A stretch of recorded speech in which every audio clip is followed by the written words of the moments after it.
जब बर्फबारी हो रही हो तो आपका वहां जाने का मन करता है, और मेरा भी मन किया कि क्यों ना मैं हेक्टर डीजल को लेकर जाऊं औली, जहां पर इस समय जबरदस्त बर्फबारी चल रही है।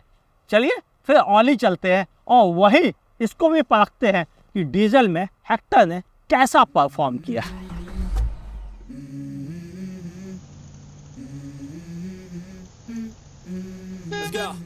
ये बात सच है कि कीमत कम कर दी एमजी ने अपनी हेक्टर की, लेकिन क्या ये इतनी कैपेबल हो गई कि बर्फ में आ जाए, पहाड़ों पर आ जाए? यही परखने की कोशिश है आज के वीडियो के साथ। मैं हूं आपका होस्ट अमित और आप देख रहे हैं आस्क कार गुरु, जहां मैं आपके साथ शेयर करता हूं एमजी हेक्टर का वह रूप जो आपको जानना चाहिए कि क्या एसयूवी सच में उतनी कैपेबल है कि इस तरह की बर्फ तक खुद चलकर आ जाए, वह भी अपने सीवीटी अवतार और डीजल के साथ।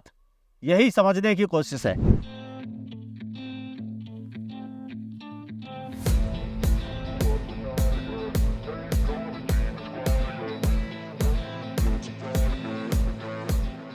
देखने में रंग रूप में कोई बदलाव नहीं, कंपनी ने एक ही फायदा कराया है, वो ये कि थोड़ी सी कीमत को कम कर दिया है। नतीजा ये हुआ है कि अब यह रियली वैल्यू फॉर मनी सौदा बन गई है। मगर ड्राइविंग एक्सपीरियंस क्या रियली शानदार था। आइए ड्राइव करते करते ही बातें करते हैं इस बारे में भी। मैं ड्राइव कर रहा हूँ हेक्टर डीजल। कुछ अच्छाइयाँ, कुछ कमियाँ, कुछ जरूरतें और कुछ हाईटेक फीचर्स, इन सब का मिला जुला रूप है यह ड्राइव। सबसे अच्छी चीजों में से एक अच्छी विजुअलिटी, अच्छा बोनट दिखता है, ORVM, IRVM सबसे आपको अच्छा व्यू मिल जाता है। और बात की जाए विजुअलिटी की तो मेरे हिसाब से तो मैं इसे 8 आउट ऑफ 10 खुशी खुशी दूंगा। हैंडलिंग अच्छी है, बॉडी रोल भी खूब सारा है। भाई इतनी ऊंची तगड़ी गाड़ी होगी तो बॉडी रोल मिलेगा ही मिलेगा, ग्राउंड क्लियरेंस ज़्यादा होगा तो बॉडी रोल मिलेगा, वो यहाँ पर भी। और शायद उसी वजह से मैं इसके 2 मार्क्स और कट कर लूँगा, तो इसको हैंडलिंग के लिए मिलते हैं 7। अब सबसे बड़ी चीज़ कंफर्ट कैसा है, राइड क्वालिटी कैसी है। भाई सस्पेंशन के सब हिस्से हैं, जहाँ अच्छी हैंडलिंग इंपॉर्टेंट है वही अच्छी राइड भी जरूरी है। राइड इसकी रियली बहुत अच्छी है। 2 टन की एक्चुअल में गाड़ी है, उस पर हमारे 2 हट्टे कट्टे मुस्टंडे ऋषभ जैसे बैठे हुए हैं और एक मेरी बेटी पाखी। पूरा बूट स्पेस इन्होंने अपने बैगों से भर रखा है, यानी बूट लबालब भरा हुआ है। उसके बावजूद इसकी राइड क्वालिटी काफ़ी अच्छी है, यानी राइड क्वालिटी को 8.5, क्योंकि बड़ी गाड़ी है। अगर बड़ी गाड़ी ना होती तो मैं इसे 9 भी दे सकता था।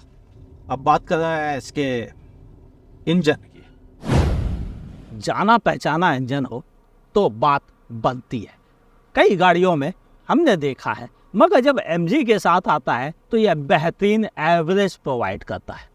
और साथ ही अपने 2 लीटर डीजल CRDI इंजन के साथ यह आपको देता है 170 PS की पावर, 350 Nm टॉर्क के साथ, और अपने 6 स्पीड मैनुअल ट्रांसमिशन के साथ।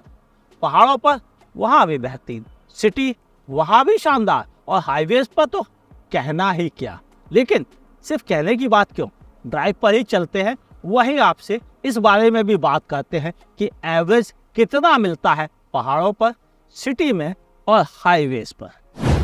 हमें जो चीज़ कमी खलती है वो कमी खलती है एक ऑटोमेटिक की, लेकिन मैनुअल में ये कैसा काम कर रहा है, यही बात कर ले।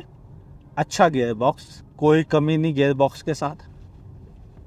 क्लच थोड़ा सा ज़्यादा डीप है, तो मैं इसे क्लच को तो केवल 7 मार्क्स ही दूंगा।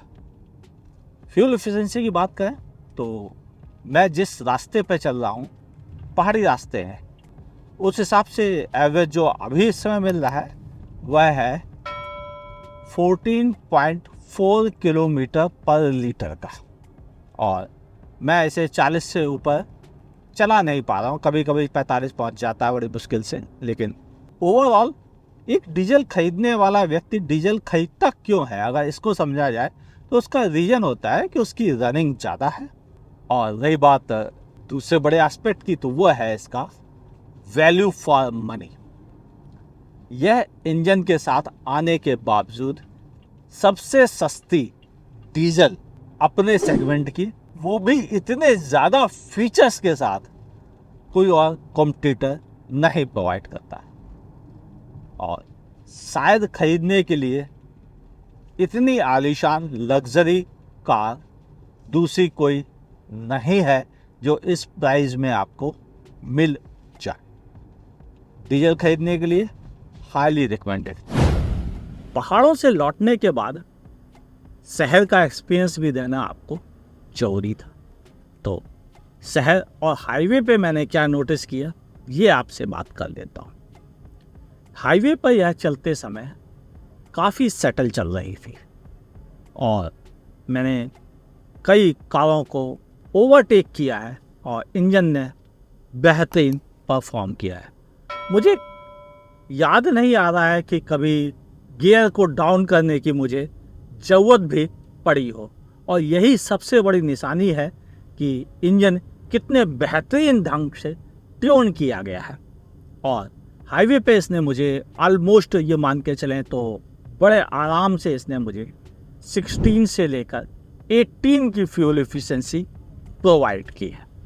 हालांकि हम पूरे 4 लोगों के फुल लोड और सर्दियों के कपड़ों के साथ बड़े से बूट को भी पूरा भर चुके थे, उसके बावजूद भी यह फ्यूल एफिशिएंसी काबिले तारीफ है। सिटी की बात कर ली जाए, क्योंकि अब दिल्ली शहर में आए हुए मुझे वक्त हो गया है, तो क्यों ना वह भी आपके साथ शेयर कर लो। लौट के आने के बाद भी चलाना जारी है, और जो मैंने नोटिस किया, यह गाड़ी शहर में भी उतनी ही कंफर्टेबल है। हालांकि मैं इसे पहले भी हज़ारों किलोमीटर चला चुका हूँ, परफॉर्म तब भी इसने शानदार किया था और आज भी, लेकिन कुछ चीज़ें बदल गई हैं, जैसे कि अब नए टच स्क्रीन इंफोटेनमेंट सिस्टम के साथ यह थोड़ा और ज़्यादा फीचर रिच हो गई है। सिटी में एवरेज की बात आए तो यह 13-14 की फ्यूल एफिशिएंसी दे देती है मुझे अपने शहर में। अगर आपके शहर में ज़्यादा ट्रैफिक होगा तो हो सकता है आपको 12-13 की मिले, लेकिन मुझे इतनी फ्यूल एफिशिएंसी बड़े आराम से मिल रही है सिटी के भीतर। और अगर हम बात करें इसके ड्राइविंग एक्सपीरियंस की, तो ये बहुत इजी टू ड्राइव है। हालांकि बॉडी रोल है, मगर आपको कोई परेशानी नहीं होगी बड़ी कि चलाते समय एक्स्ट्रा स्लो करने की। अगर हम सेफ्टी की बात करें तो इसका इंडियन क्रैश टेस्ट तो नहीं हुआ है, लेकिन इंटरनेशनली इसके क्रैश टेस्ट हो चुके थे और इसने वहाँ भी अच्छा परफॉर्म किया था। यानी जितना अच्छा हो सकता है उतना ही अच्छा इसने किया, कोई कंप्लेन नहीं। और ABS, EBD, 6 air bag, electronic stability program, traction control, इसके अलावा tyre pressure monitor system, around view camera जैसे फीचर्स इसको एक अच्छी सेफ कार बनाते हैं। हाँ, मुझे एडास के फीचर्स की कमी थोड़ा खलती है, वो और होती तो ज़्यादा अच्छा होता। बाकी बातें कंक्लूजन में कर लेते हैं। जब आप किसी गाड़ी को ज़रूरत से ज़्यादा चला लेते हैं तो थोड़ा अपनापन हो जाता है, और ये नॉर्मल है। मैं इस गाड़ी को कई हज़ार किलोमीटर अब तक चला चुका हूँ। नतीजा क्या है कि थोड़ी कमियां भी इसकी पता चल गई हैं और अच्छाइयाँ भी। अच्छाइयों की बात कर लेते हैं पहले। शानदार डीजल इंजन जो सबसे बेहतर परफॉर्म करता है फ्यूल एफिशिएंसी में। अच्छा गियर बॉक्स जो चलाने में मज़ेदार है। थोड़ा क्लच और ऊपर की साइड होता तो ज़्यादा अच्छा रहता, वहाँ पे एक कमी भी है। म्यूजिक सिस्टम भी थोड़ा सा और स्मूथ होता तो ज़्यादा अच्छा लगता, हालांकि देखने में सबसे ज़्यादा खूबसूरत है। और एक और चीज़ है, थोड़ा बॉडी रोल भी कम होता तो क्या बात थी, मगर हाईवे पे चलने के लिए और पहाड़ों पे चलने के लिए ये रियली बेस्ट ऑप्शन है। और अब जो प्राइसिंग आ गई है इसकी, नई 100 साल पूरे होने की खुशी में MG के उस प्राइसिंग से तो यह वैल्यू फॉर मनी भी बन चुकी है। यानी अब अगर कोई MG हेक्टर डीजल से इनकार करता है तो वह अपना ऑलमोस्ट नुकसान ही करता है, क्योंकि यह एवरेज भी अच्छा देती है और फुल पैसा वसूल फीचर्स के साथ आती है। आपकी क्या ओपिनियन है लिखिएगा नीचे कमेंट सेक्शन में। वीडियो पसंद आया हो तो लाइक कीजिएगा, नहीं पसंद आया हो तो डिसलाइक कीजिएगा, और अच्छाइयाँ बुराइयाँ दोनों बतानी आदत है अपनी, तो वो यहाँ भी जारी रहेगी। देखते रहिए आस्क कार गुरु को।